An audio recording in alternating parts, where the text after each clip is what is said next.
This guy right here, this is called a Wi-Fi pineapple pager. Everything I do on the internet right now is being captured by this device.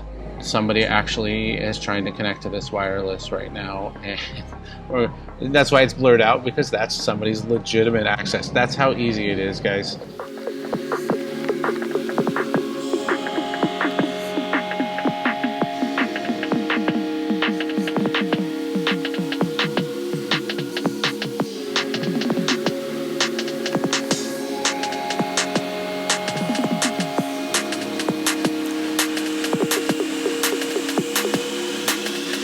Hey everybody, welcome back.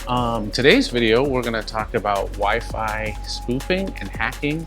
And IT guys and security folks are always telling you don't use public wireless. Well, why is that? Well, today I'm going to show you, we're here at a mall, and I'm going to emulate exactly what happens when you could be giving hackers your information by using public Wi-Fi, free Wi-Fi, etc. in a hotel, in an airport, at a coffee shop, wherever.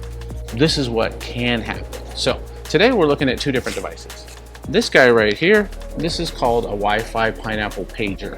It's just this box. This little unit can do everything that I'm going to do today with this unit right here. This is just powered by my laptop, but the brains and stuff are in here.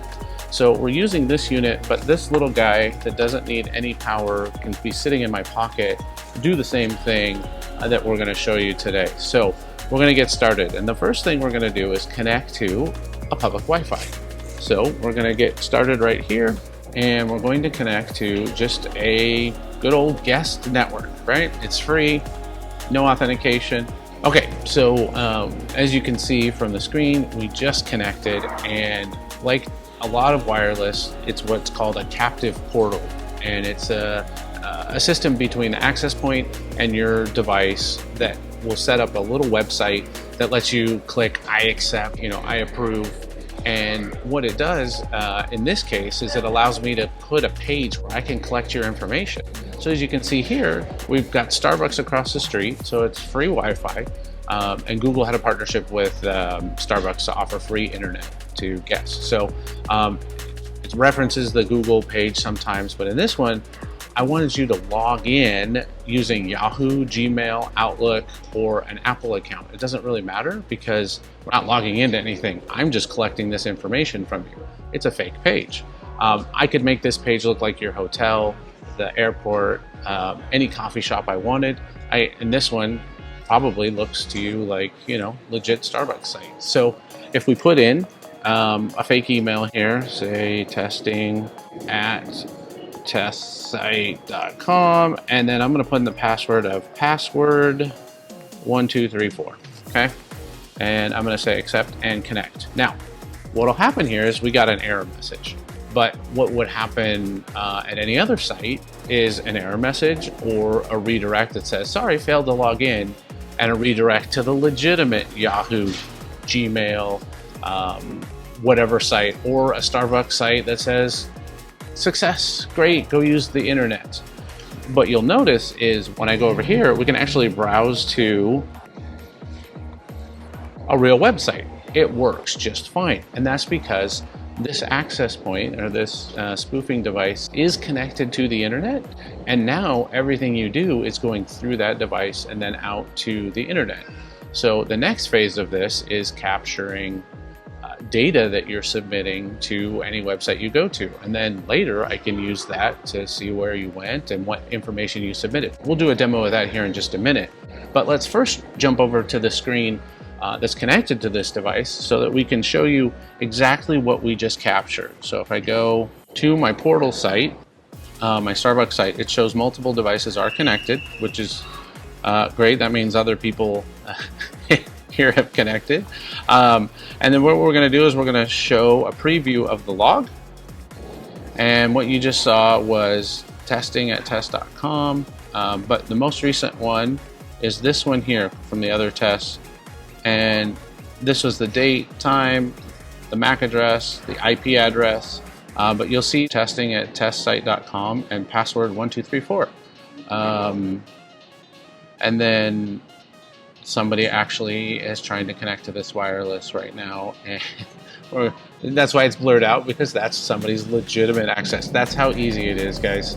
I literally just turned this on and somebody here in the mall is trying to access and just gave me their Gmail account and their password. So we're going to make sure you don't see that at home for obvious reasons, but my test site shows right here. Now, that was simple, right? I mean, how long did that take us? Not even a minute to capture information and somebody else's information.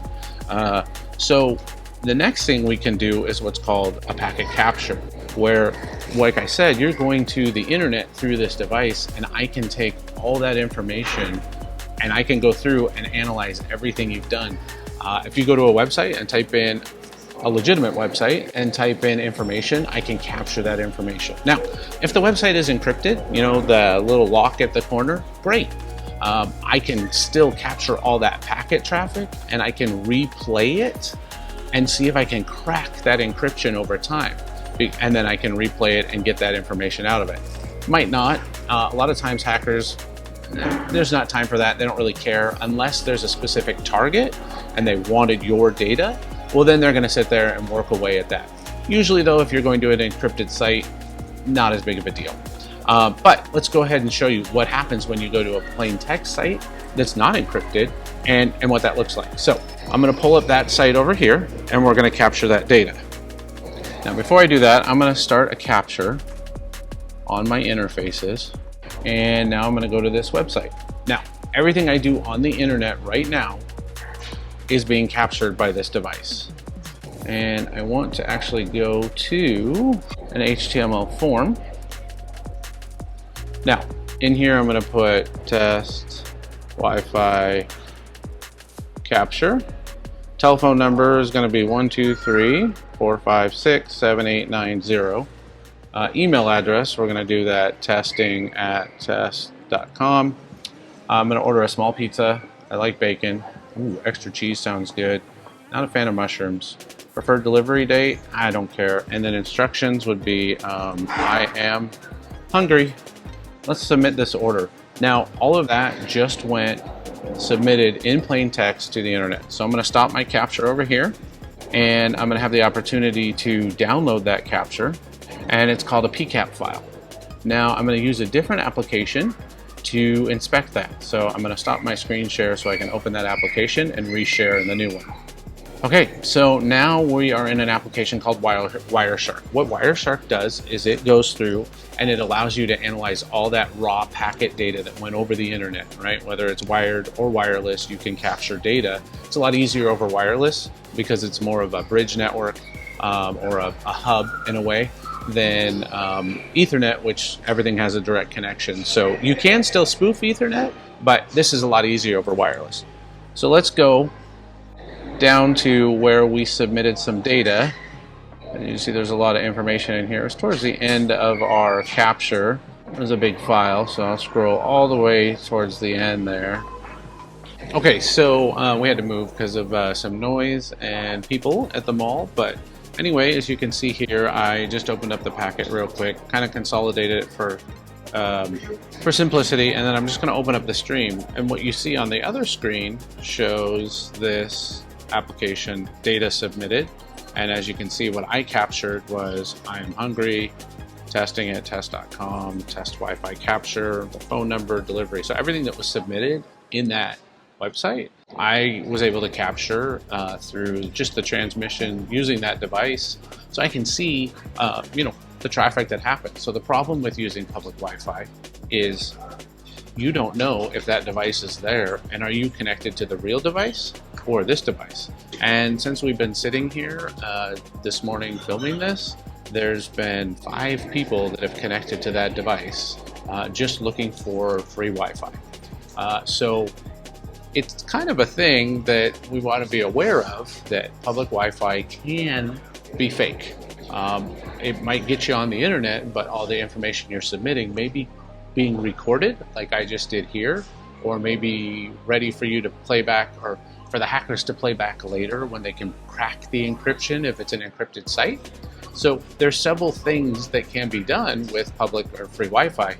And that's why, as a cybersecurity expert and a tech guy, we recommend don't use free Wi-Fi. Now, what's kind of cool and crazy at the same time is even a secure Wi-Fi where you have a password or pre-shared key. With this device, I can actually send a Deauth to your laptop or device. It will disconnect. It will reconnect to this device. It will spoof that network, and your laptop will send me that key. Now I can jump on your network and do the same thing. And then I can emulate everything we just did on a secure network. So secure networks at home and at work, you want to make sure you have impersonation notifications enabled. But in general, those are much more secure, and it takes more work to do what I just said to actually get it to work. So it's not like a commonplace thing, but it can happen. So using more secure method of connection, and once you're connected to any device, before you transmit any data, if you can connect to a secure corporate environment through a VPN, that will help, because that is encrypted traffic. So even if I capture it, I have to crack your VPN encryption, which is much more complicated than just a standard website, even with an SSL. It uses pretty much the same technology, but the structure in place for the VPN usually is much more secure for that long-term packet capture.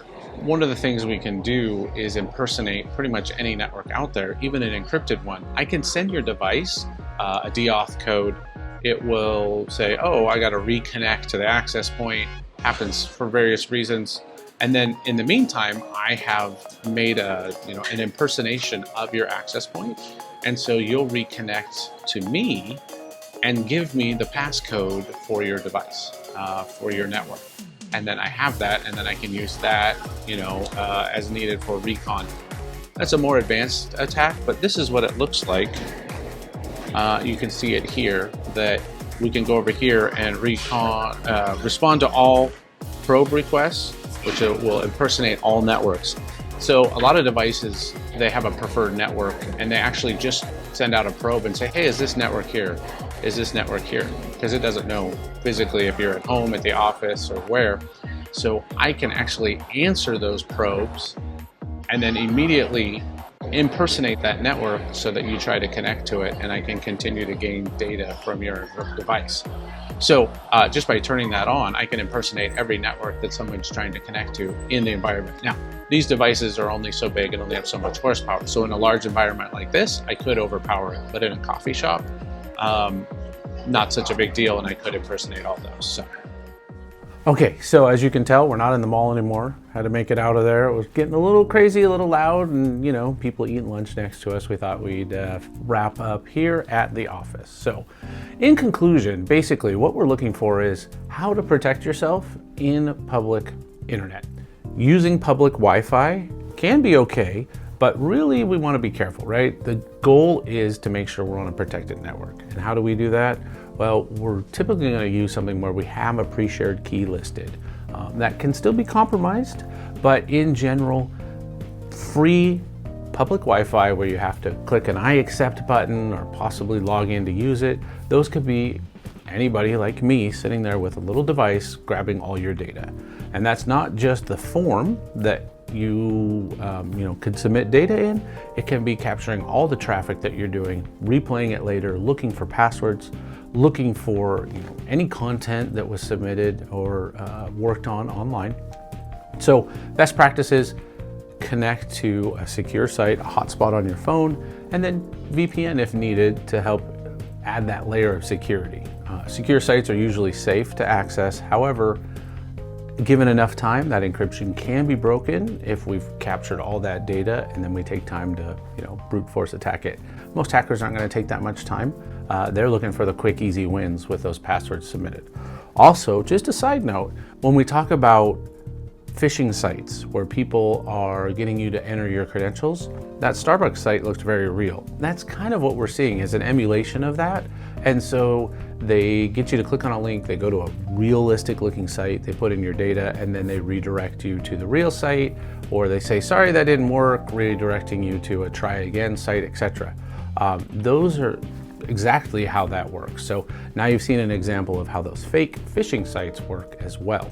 So what to do? Stay vigilant, stay aware of what's happening, what networks you're actually connecting to, and maybe don't use the coffee shop Wi-Fi. So thanks again for watching this video today. Hope that it was helpful.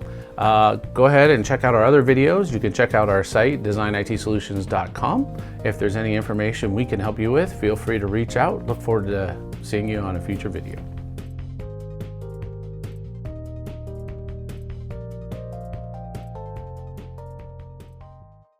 Or you seeing me on a future video.